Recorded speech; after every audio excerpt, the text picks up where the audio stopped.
할렐루야. 한 주간도 잘 지내셨습니까? 네, 오늘도 여러분 이 발걸음을 옮기신 하나님의 은혜가 또 말씀을 통해서 여러분의 심령 가운데 정말 크게 다가와 오늘도 아멘하며 한 주간도 승리하는 저와 여러분 되시기를 간절히 축원합니다. 이스라엘의 왕들의 이야기를 함께 나누고 있는데요. 오늘은 그 두 번째 시간으로 다윗에 대한 이야기를 함께 나누면서 은혜를 나누고자 합니다.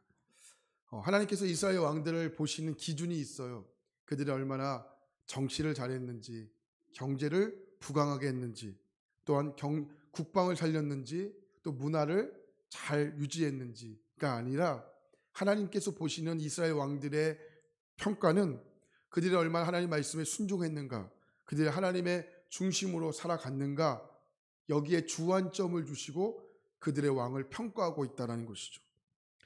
이런 의미에서 본다면 우리 첫 번째 시간으로 살펴보았던 사울은 참 아쉬움이 많았던 왕입니다.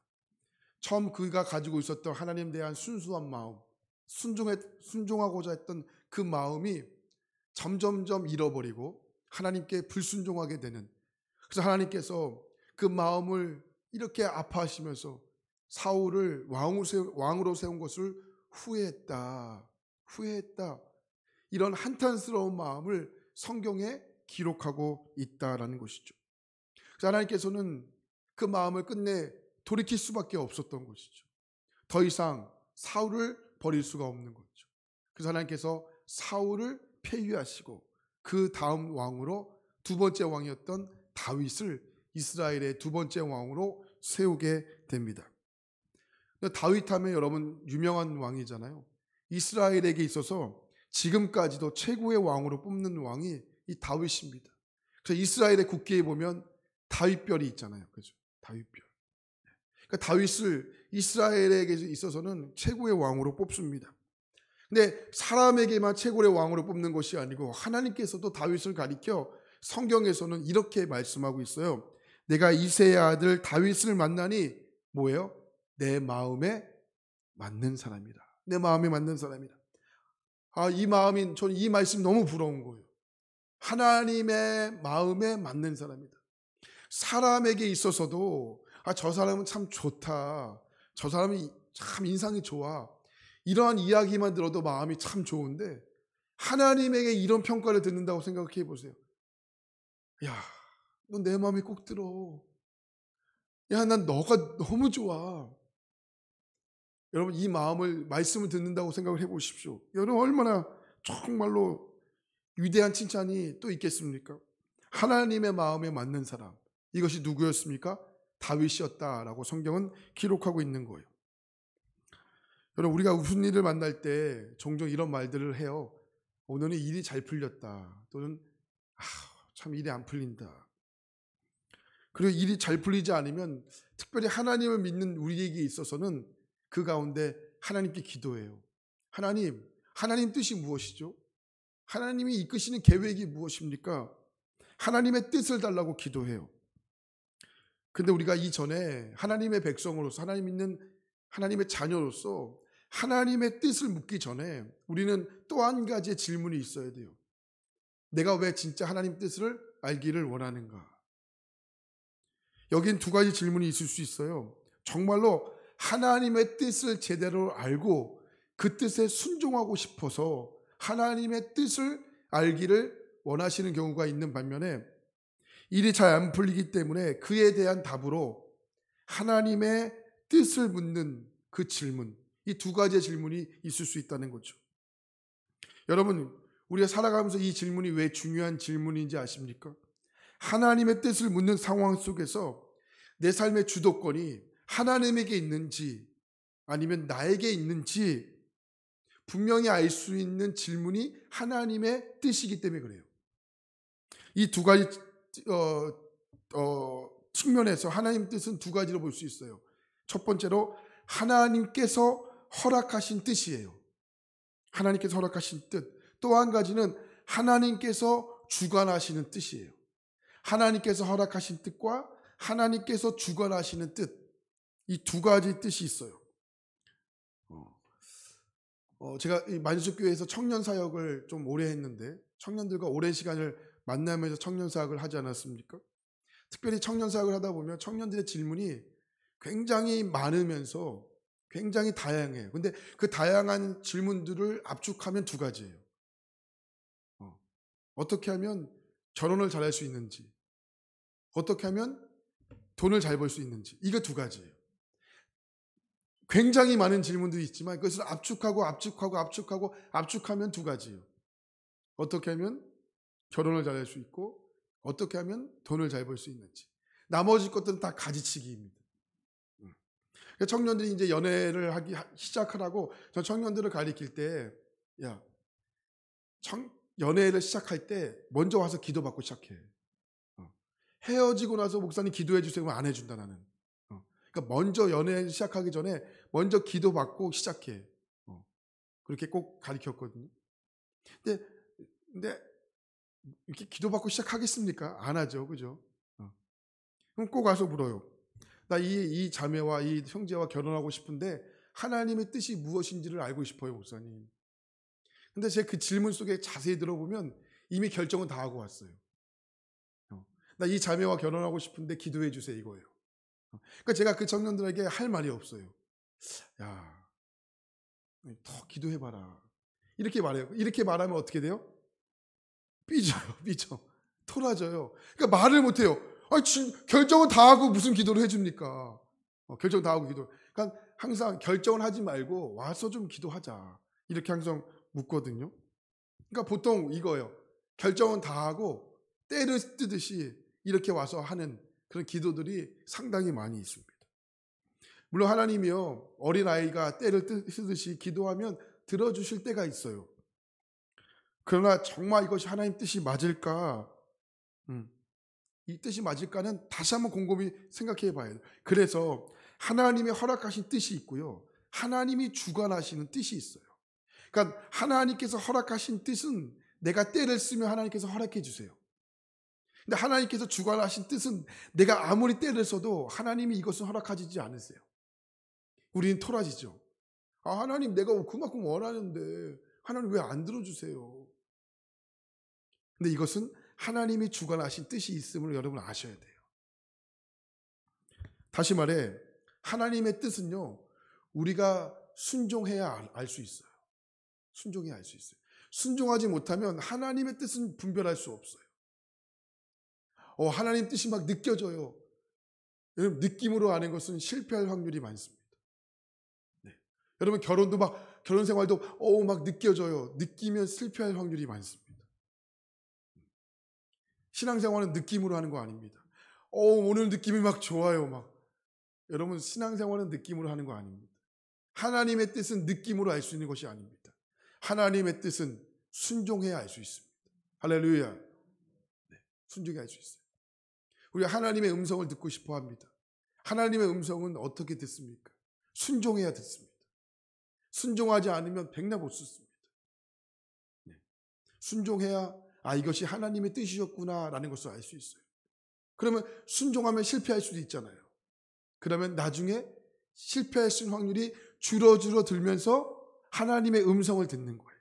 하나님의 음성은 오성아 이건 먹어라 이렇게 듣는 게 아니에요. 하나님 뜻은요, 순종해야 알 수 있는 거예요.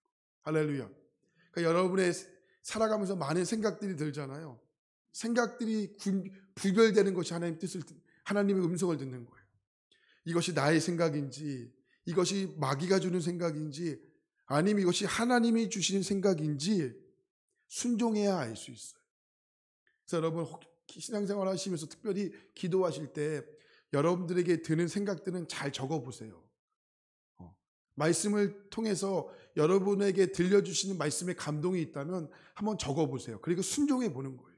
순종해 보면 알 수 있어요. 이것이 하나님의 뜻이었구나. 이것이 내 욕심이었구나. 이것이 마귀의 유혹이었구나. 순종 안 하면요, 하나님의 뜻은 알 수가 없습니다. 그래서 여러분, 하나님께서 주관하신 뜻에 순종한다는 것은 나의 모든 삶의 모든 영역에서 하나님이 만드신 파도에 내가 타오르는 것을 말합니다. 근데 우리가 왜 하나님 말씀에 순종하는 것을 원하지만 주저하시는 이유가 뭘까요? 하나님께서 인도하시는 삶을 원하지만 하나님 뜻에 순종하는 삶이 뭔가 순탄해 보이지가 않기 때문에 그래요.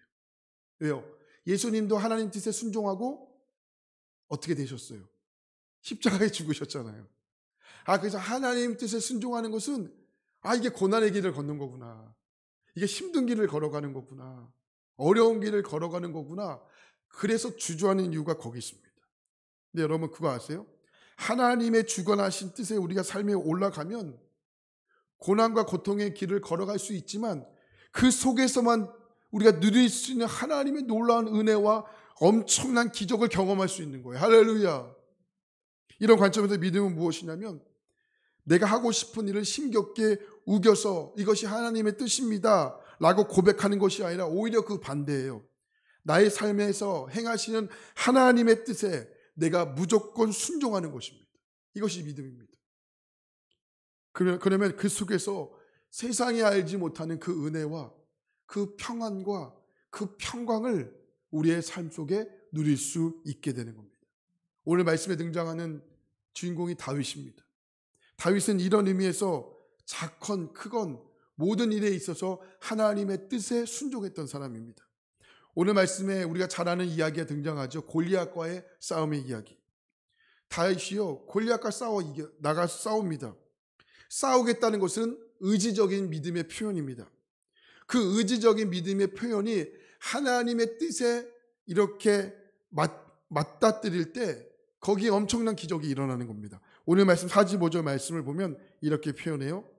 다윗이 블레셋 사람에게 이르되 너는 블레셋 사람을 갈게요. 너는 칼과 찬과 단창으로 내게 나아오거니와 나는 만군의 여호와의 이름 곧 너희들이 모욕하는 이스라엘의 군대의 누구의 이름? 하나님의 이름으로 내게 나아가노라. 할렐루야. 지금 다윗이요 골리앗에게 누구의 이름으로 나아간다라고 자신 있게 선포하죠. 하나님의 이름으로 나아간다. 그러니까 믿음의 삶은 뭐예요? 모든 삶의 영역에서 하나님의 이름으로 살아가는 것이에요. 우리가 밥을 먹을 때도 누구의 이름으로? 하나님의 이름으로. 우리가 일을 할 때도 누구의 이름으로? 하나님의 이름으로. 예배 드릴 때도 누구의 이름으로? 하나님의 이름으로. 부부싸움 할 때도 누구의 이름으로? 하나님의 이름으로. 자녀들을 가리킬 때도 누구의 이름으로? 하나님의 이름으로. 할렐루야. 모든 것이 하나님의 이름으로 하는 거예요. 자고 일어날 때도 하나님의 이름으로. 네. 하나님의 이름으로 자고 하나님의 이름으로 일어나는 거예요. 그러니까 하나님의 이름으로 자고 하나님의 이름으로 일어나기 때문에 우리의 삶이 자고 일어날 때도 기도로 일어나게 되는 거고 자기 전에도 기도하고 자게 되는 거고. 왜요? 하나님의 이름으로. 할렐루야. 그러니까 모든 일에 있어서 하나님의 이름으로 살아가는 것이 믿음의 삶이다라는 겁니다. 이것이 잘 보여주는 것이 바로 다윗의 삶이었어요.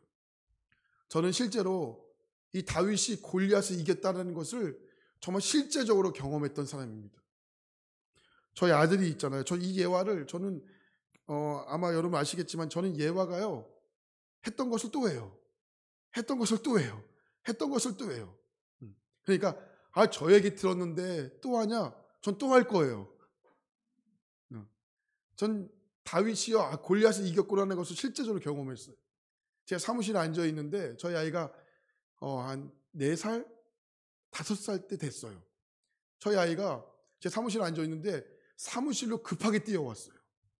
근데 그 아이의 표정을 보니까 세상이 무너질 것 같은 표정이었어요. 그래서 무슨 일이냐 이야기했더니 얘가 4살 되니까 말을 잘 못해요. 그러니까 그 아이가 답답했나 봐요. 그러니까 그 아이가 제 손을 붙잡고 어디를 가자는 거예요. 아빠 빨리 막 이렇게 하는 거예요. 그래서 왜 그러냐 천천히 왜 그러냐 표정을 보니까 세상이 다 무너졌어요. 그래서 제가 큰일이 일어났구나 생각해가지고 이 아이의 손을 붙잡고 교회 마당으로 나갔어요. 교회 마당으로 나갔더니 교회 마당에 한 초등학교 1학년 2학년 되는 형이 그 마당에 서 있었어요. 그러니까 이 아이의 표정을 보니까 뭔가 말하고 싶은데 말을 표현을 못하는 거예요. 그러니까 이 아이가 붙잡고 있다가 저를 자꾸 이렇게 밀쳐요. 저희 아이가 이렇게 밀치더니 그러니까 이 아이의 표정과 마음을 읽어보니까 이런 거였어요. 죄송해요. 표현하고 들으십시오. 저 새끼가 우리 아이 때렸구나. 이게 느껴지는 거예요. 제 마음속에. 그러니까 이 아이가 그것을 답답하니까 제 손이 뿌리쳐요. 근데 그 형에게 막 달려갑니다.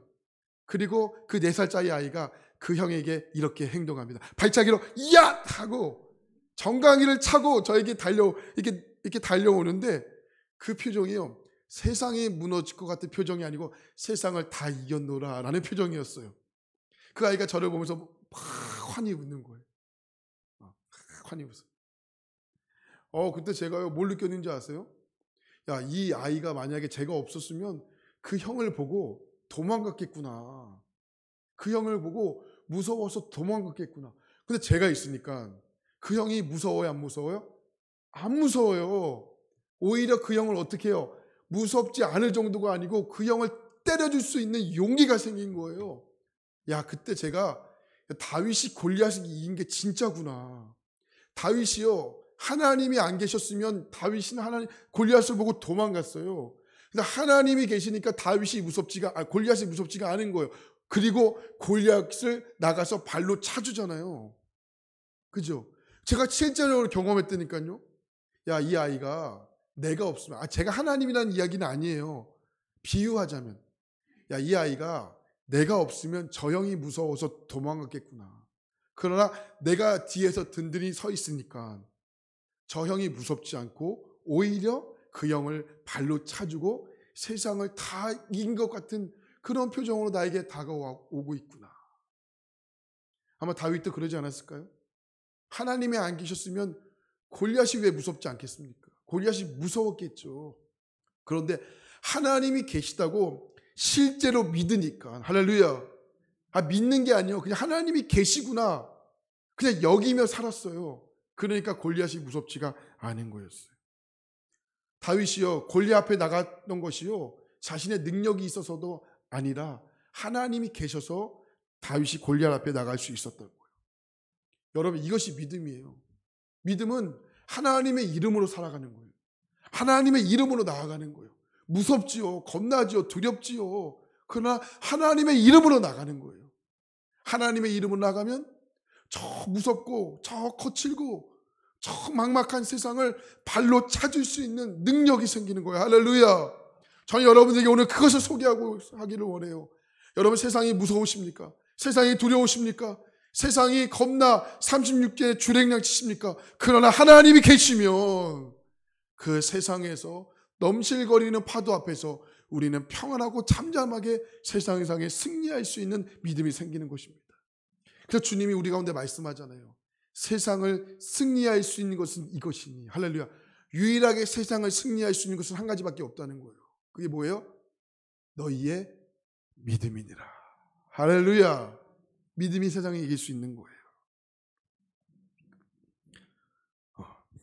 근데 여러분, 그거 아세요? 그래서 믿음은요, 하나님께서 원하시는 것을 갖는 거예요.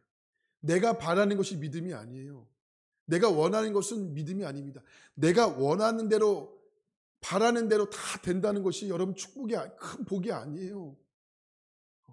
여러분, 내가 바라는 대로 다 된다면, 믿음이라면 이 세상은요, 혼돈입니다. 혼돈이에요. 카오스예요. 나는 비 오기를 바라는데 내 남편은 비 오기를 바라지 않는다면 어떻게 되겠습니까? 할렐루야. 농사는 그냥 망가지는 거예요. 이 땅의 농사는 다 망가지는 거예요. 그래서 믿음이란 하나님의 뜻대로 내가 순종하는 것입니다. 할렐루야. 하나님을 믿고 하나님을 인격적으로 만나면 우리가 하나님의 뜻에 순종할 수밖에 없구나라는 것을 우리는 그때부터 경험하게 됩니다. 절대로 내가 하고 싶은 대로 살 수 없는 것이 믿음이구나라는 것을 절감하게 됩니다. 죄송합니다. 교회에서 이렇게 돈을 거래하는 사람들, 또한 정치하는 사람들, 죄송합니다. 장사하는 사람들이 교회를 다니면서 종종 실족할 때가 있어요. 왜 그럴까요? 교회는 하나님의 이름으로 사는 사람들이 모이는 곳이지 자기의 신념에 따라 여러분 모이는 사람들이 아니기 때문에 그래요. 우리가 흔히 기도를 많이 하면 되게 믿음이 좋은 줄로 생각을 하죠. 물론 기도하는 것이 기도하지 않는 것보다 훌륭합니다. 위대하죠. 그러나 우리 이 부분을 잘 생각해야 됩니다. 성경 말씀에 우리는 쉬지 말고 기도하라 말씀하고 있죠. 문자 그대로 쉬지 말고 기도하라. 무슨 말이죠? 오래 기도하는 거예요. 근데 여러분, 문자적으로 오래 기도하는 것보다 성경의 원어적인 뜻은 하나님과 함께 호흡하는 것이다. 이렇게 이야기하고 있어요. 그러니까 쉬지 말고 기도하는 것은 뭐예요? 하나님과 함께 호흡하는 거예요. 그러니까 하나님과 함께 호흡하는 것이 뭐예요? 하나님의 이름으로 이 세상을 살아가는 거예요. 이것이 기도라는 거예요. 새벽 기도, 금요 기도, 개인 기도, 금식 기도, 틈만 나면 기도하지만 하나님과 함께 호흡하고 믿음으로 살아가지 않는 것은 죄송하지만 이건 종교적인 행위에 불과해요.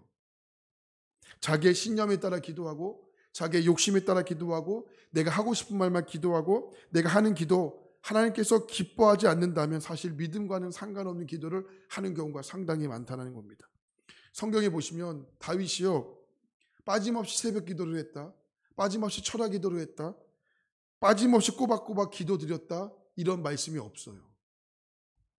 또한 모세도 마찬가지고요, 엘리야도 마찬가지고요. 그렇기 때문에 여러분, 기적만을 바라보고 신앙의 여정을 가는 것은 사실 믿음의 좋은 모습은 아닌 것 같습니다. 다윗은요, 이스라엘 백성들이 최고로 뽑는 왕입니다. 그리고 오늘날 많은 크리스천들이 지표로 삼는 왕이고 하나님께서도 내 마음에 꼭 맞는다라고 이야기하고 있어요. 그 원인이 무엇일까? 그 이유가 무엇일까? 다윗은요, 언제나 어디서나 빠짐없이 하나님이 계시다고 믿었어요. 심지어 내 기분이 좋지 않을 때도. 그 다윗에게 예배의 장소가 따로 있지 않았어요. 다윗은요, 하나님이 언제나 함께 하심을 믿었기 때문에 운전할 때도, 동굴에 숨어 있을 때도, 도망 다닐 때도, 왕이 있는 자리에서도 하나님이 함께 하신다는 것을 의심치 않았어요. 그것이 예배였습니다. 그럼 예배가 뭡니까? 예배가 뭡니까? 예배는요, 하나님이 나와 함께 하심을 믿는 거예요. 그것이 예배입니다. 그래서 예배는요, 특별히 주일 예배는 우리가 하나님께서 말씀하셨기 때문에 구별하여 정해진 시간에 드려야 하지만 우리의 일상의 예배는요, 하나님이 함께 하시기 때문에 말을 함부로 할 수 없는 거예요. 하나님이 함께 하기 때문에 불법을 저질 수가 없는 거예요. 하나님이 함께 하기 때문에 내 감정을 마음대로 표출할 수가 없는 거예요. 할렐루야. 다윗이 오늘 그런 믿음을 가지고 골리앗 앞에 나가기를 시작합니다. 오늘 말씀, 이 말씀 이전에 보면 17장 4절부터 7절까지 말씀을 보면 그 건이었던 골리앗을 가리켜 성경은 이렇게 표현합니다. 블레셋 사람들의 진영에서 싸움을 돋구는 자가 왔는데 그의 이름은 누구예요? 골리앗이요, 가드 사람이라. 그의 키는 6규빗이요 한 뼘이야. 규빗은 여기부터 여기까지의 길이를 이야기하고 있거든요. 한 45cm.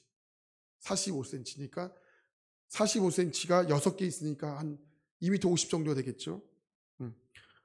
머리에는 노투구를 썼고 몸에는 비닐 갑옷을 입었으니 그 갑옷의 무게는 놋 5,000세겔이요. 5,000세겔이라는 것은 우리로 환산하면 약 57kg가 됩니다. 그 57kg가 되는 갑옷을 입었고 키는 2m 50이었고 그가 들었던 단창은 7kg. 7kg가 되었어요. 그 사람이 누구였습니까? 골리앗이었습니다. 골리앗. 이 당시에 골리앗과 싸우기 위해서, 블레셋 장수와 싸우기 위해 군대와 싸우기 위해서 나갔던 이스라엘의 군사의 명수가 3만 명입니다. 그러니까 3만 명이 되는 사람이 단 한 사람도 예외 없이 골리앗이 무서워 벌벌 떨고 있었습니다. 근데 다윗이, 이 당시 다윗의 나이가 약 추정하건대 16에서 18살 정도 되었다라고 추정할 수 있어요. 여러분 혹시 스포츠 경기 중에 양궁이라고 아십니까? 양궁 아시죠?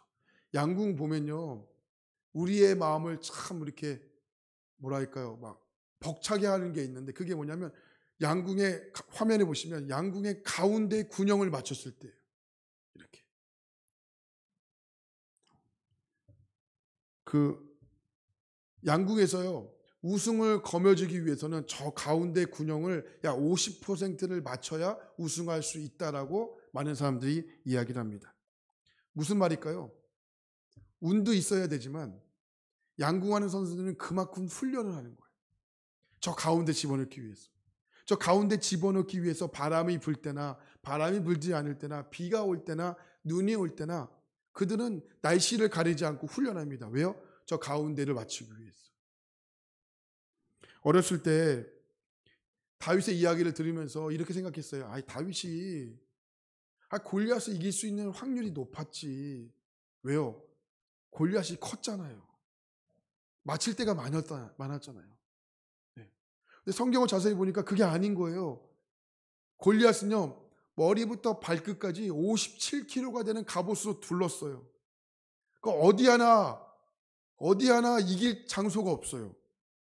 근데 성경을 보니까 한 군데가 있어요. 한 군데만 맞추면 이길 수 있어요. 그게 어디예요? 얼굴. 얼굴은 갑옷으로 징징 싸매질 못했어요. 다윗이요, 골리앗 앞에 나가기 시작합니다. 다윗이요, 골리앗을 보니까 다 갑옷으로 둘러싸여 있는데 한 곳이 번쩍번쩍거리는 거예요. 그게 어디예요? 얼굴이에요. 얼굴. 다윗이 오늘 말씀 48절 말씀 보니까 이렇게 말해요. 블레셋 사람들이 일어나 다윗에게로 마주 가까이 올 때 다윗이 블레셋 사람을 향하여 어떻게 해요? 빨리 달려갔다. 빨리 달려갔다. 여러분, 양궁이요, 서서 쓸 때는 확률이 높아요. 근데 양궁이요, 달려면서 쓰는 것은 굉장히 어렵습니다. 그래서 양궁은요, 서서 써요. 그죠? 근데 오늘 말씀 보니까 다윗이 어떻게 했대요? 블레셋 장수를 향해서 빨리 달려갔대요. 여러분, 돌멩이를 어렸을 때 많이 던져보셨죠? 돌멩이를 제가요, 여기서 권사님에게 던지는 것보다 달려가면서 던지는 것이 더 어려워요. 그죠? 맞잖아요. 근데 다윗은 오늘 말씀 보니까 빨리 달려가며 돌멩이를 던졌다라고 이야기했어요. 여러분, 잘 들으셔야 됩니다. 잘 들으셔야 돼요. 여러분, 다윗이요, 하나님의 이름으로 나갔잖아요. 믿음으로 나가게 됩니다. 여러분, 다윗의 직업이 뭐죠? 목동이었어요. 양을 지키는 사람이었다고요. 양을 지키기 위해서 목동들이 해야 할 필수적인 게 뭔지 아세요? 돌멩이를 던지는 거예요.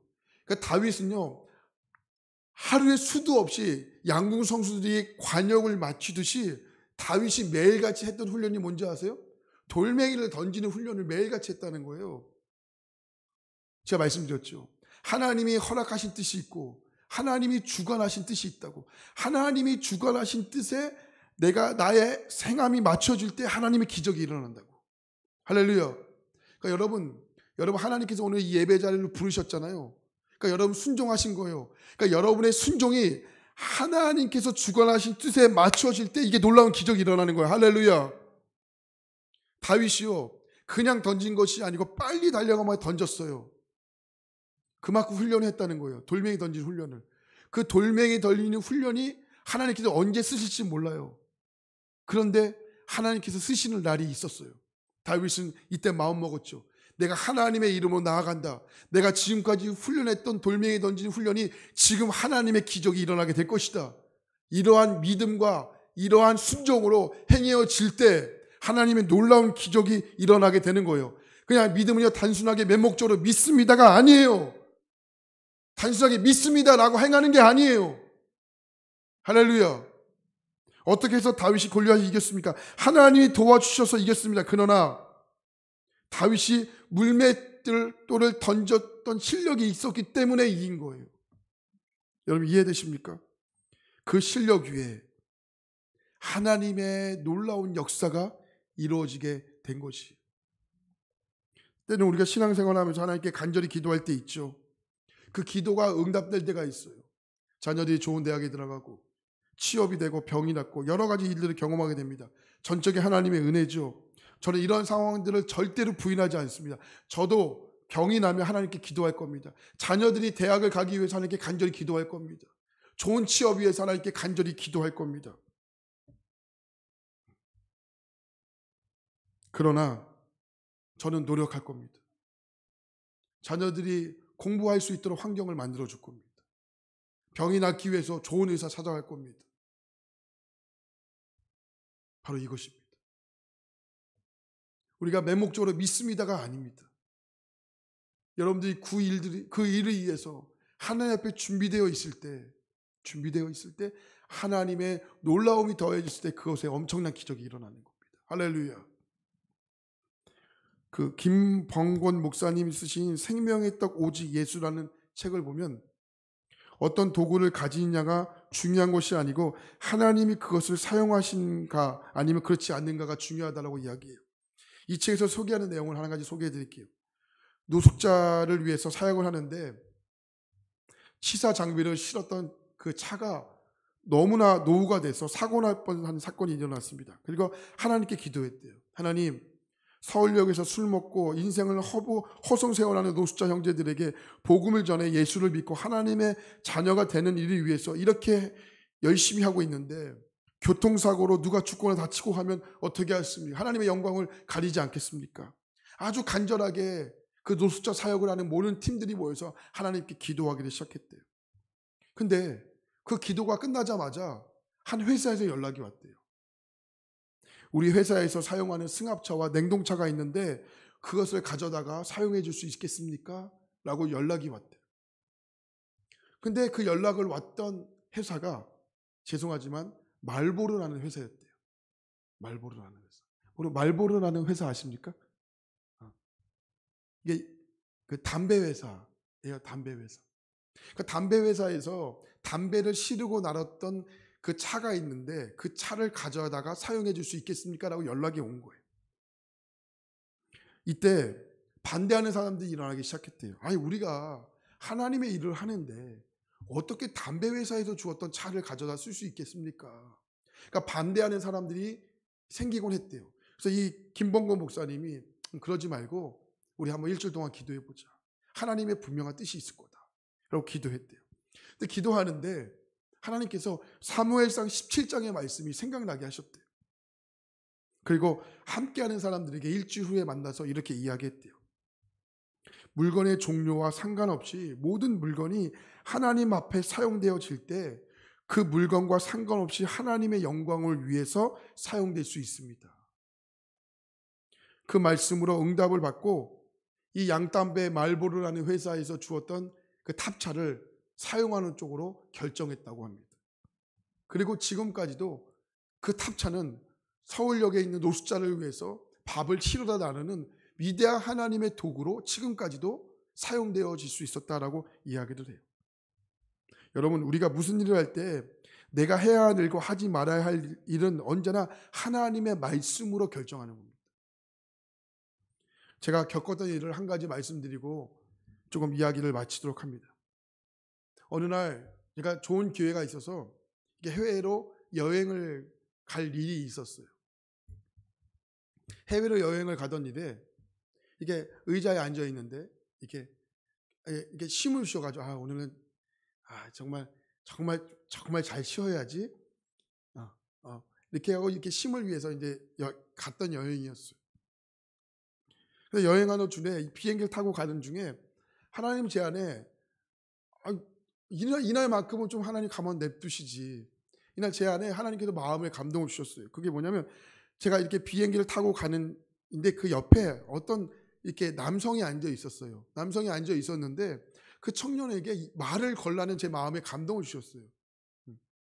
근데 하나님 오늘만큼은 좀 쉬고 싶어요. 오늘만큼은 쉬고 싶어요. 근데 그 말씀을 무시했어요. 그 말씀을 무시하고 하나님 주신 감동에 순종하지 않았어요. 근데 그러고 나서 제가 비행기를 이렇게 갈아탈 일이 있어서 시간이 한 3시간 정도 남았어요. 시간이 3시간 정도 남았는데 근데 3시간 정도 남았는데 제 뒤편에 한 청년이 이렇게 우울하게 앉아 있었어요. 하나님께서 제 마음속에 그 청년에게 좀 내 이야기를 해라. 이렇게 마음을 또 주시는 거예요. 제 안에. 하나님 오늘 좀 제발 좀 놔두십시오. 제 안에 막 이런 좀 뭔가 불쾌한 마음이 생기는 거예요. 하나님 너무 강력하게 마음을 주셔가지고 할 수 없이 그 청년에게 갔어요. 뭐라고 이야기할지 저는 그래도 성격이 좀 외향적이라서 말 거는 것에 조금 어려움은 없는 사람이에요. 근데 복음을 전해야 되는 것에는 어려움이 있었어요. 제 안에. 하나님께서 마음에 강력하게 주시니까 싫은 마음으로 간 거예요. 좋은 마음으로 간 게 아니에요. 싫은 마음으로 간 거예요. 그래서 제가 이렇게 얘기했어요. 죄송한데 혹시 예수님 아세요? 이렇게 제가 이렇게 읽었어요. 근데 그 순간 제가요 좋은 마음이 아니고 불평한 마음이라고 말씀드렸잖아요. 그러니까 마음이 편하지가 않는 거야. 알아요. 알아요 하면 그래요 하고 가고 싶었어요. 근데 그 청년이 표정이 모르는 표정인 것 같았어요. 근데 여러분 이때요. 제 인생 가운데 정말 잊을 수 없는 일이 일어났어요. 당혹스러운 일이 벌어졌어요. 제가 그 청년에게 다가갔잖아요. 근데 그 청년이 혹시 예수님 아세요? 라고 물었는데 그 청년이 저를 보고 갑자기 눈물을 흘리는 거예요. 눈물을 흘리는 거예요. 그래서 제가 너무 당혹했어요. 안다고 하고 빨리 가고 싶은데 눈물을 흘리니까 제 책임인 것 같은 거예요.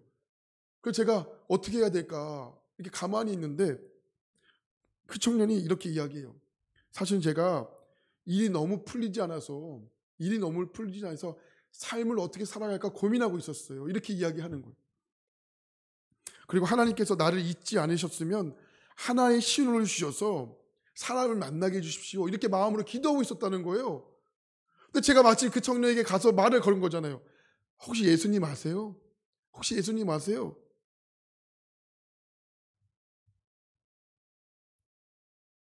그때 제가 지금도 너무 소름이 끼쳐요. 제가 그때 한편으로는 마음이 무거웠지만 한편으로는 마음이 참 가벼웠어요. 내가 이것이라도 순종하지 않았으면 어떻게 했을까? 어떻게 했을까? 하나님 마음을 주셨을 때 순종하지 않았으면 내가 하나님의 뜻에 정말로 하나님이 주관하신 뜻에 내가 어떻게 알 수 있었을까? 그래도 죄송하지만 그래도 제가 목사잖아요. 그러니까 복음을 제시할 수 있는 내용이나 그 어떤 틀이 있었다고요. 그러니까 그 청년에게 그 복음을 제시할 수 있었고 그 청년의 이야기를 들을 수 있었고 청년과 함께 이야기를 할 수 있었던 거죠. 하나님이 준비시키시는 여러분의 물맷돌은 무엇입니까? 보잘것없다고 무시하지 마시고 하나님께서 준비시키시는 물맷돌을 여러분 잘 키워나가시기 바랍니다. 하나님 반드시 준비한 자에게 하나님의 역사를 이루어가세요. 하나님의 역사는 작고 크게 없어요. 하나님의 역사는 오병이어의 그 기적, 그 물고기, 그 도시락을 가졌던 그 어린아이의 그 내어주심의 순종으로 인해서 그 오병이의 기적이 일어난 거죠. 하나님 앞에 여러분 준비되어 있는 물맷돌은 무엇입니까? 여러분의 성품입니까? 아니면 여러분의 베푸심입니까? 아니면 여러분들의 기도입니까? 네. 우리 권사님처럼 정말 이 주일 아침에 나오셔서 이렇게 반주하는 게 쉽지 않아요. 그렇죠? 우리 권사님 일주일 동안 준비하세요. 한 수요일쯤 되면 문자 주세요. 목사님 주 1부 예배 찬송가 주세요. 그러니까 얼마나 긴장하시는 거예요. 그죠? 박수 한번 주시겠습니다. 다 준비하시는 거예요. 여러분 오늘 이 예배가요. 누구의 준비함 없이 드려질 수가 없는 거예요. 할렐루야. 여러분 작은 물맷돌을 여러분 준비하십시오. 하나님이 여러분들에게 다 물맷돌을 주셨어요. 그 물맷돌을 여러분 잘 발견하시고요. 특별히 제가 여러분들에게 기도 부탁하는 것은 겨울성경학교가 지금 진행되고 있어요. 우리 아이들 어저께 저녁에 저 2층에서 초등학생들이 선생님들과 부모님들과 함께 뜨겁게 기도했어요. 그 아이들이 뭘 알겠어요? 그 아이들이 뭘 알 수 있겠어요? 그러나 기대를 갖는 거예요. 그 아이들이 부모님들이 기도하는 모습을 보면서 기도는 이렇게 하는 거구나. 그 아이들이 어렸을 적부터 그것을 보는 거예요. 그럼 어렸을 때 힘든 일이 있을 거 살아가면서 어려운 일이 있을 때 그 기도를 끄집어내겠죠. 기도해야 되구나. 기도해야 되구나. 여러분 오늘까지 겨울성경학교가 진행되고 있어요. 우리 아이들이 정말로 물맷돌을 잘 발견할 수 있도록 우리 아이들을 위해서 좀 기도해 주십시오. 우리 권사님들을 위해서 함께 기도해 주십시오. 노년에 하는 게 없어. 하는 게 없는 게 아니에요. 해야 할 일들이 다 있어요. 여러분 권사님들을 위해서도 기도해 주시고요. 자녀들을 키우는 30대 40대 부모님들을 위해서 기도해 주시고요. 또 50대 60대 우리 권사님들 하실 일들이 참 많아요. 다 물맷돌이 있어요. 그 물맷돌을 위해서 그 물맷돌이 맞추어질 때 하나님의 교회와 가정이 세워지는 거죠. 할렐루야. 엄마만 빨래와 다 한다고 엄마가 음식만 잘한다고 생각해 보세요. 엄마가 음식을 만드는데 피자만 만든다고 생각해 보세요. 우리 엄마가 만든 피가 제일 맛있지. 근데 오늘은 김치도 먹고 싶어. 그래서 엄마들은 음식을 준비하는 거잖아요. 음식을 준비하는 거죠. 그게 어머니들의 물맷돌이고요. 아버님들도 아버님들의 물맷돌 다 있으신 거예요. 여러분 잘 준비하시기 바랍니다. 하나님께서 언젠가 귀하게 쓰실 때가 있어요. 그 귀하게 쓰실 때를 위해서 우리는 오늘도 준비하는 겁니다. 할렐루야.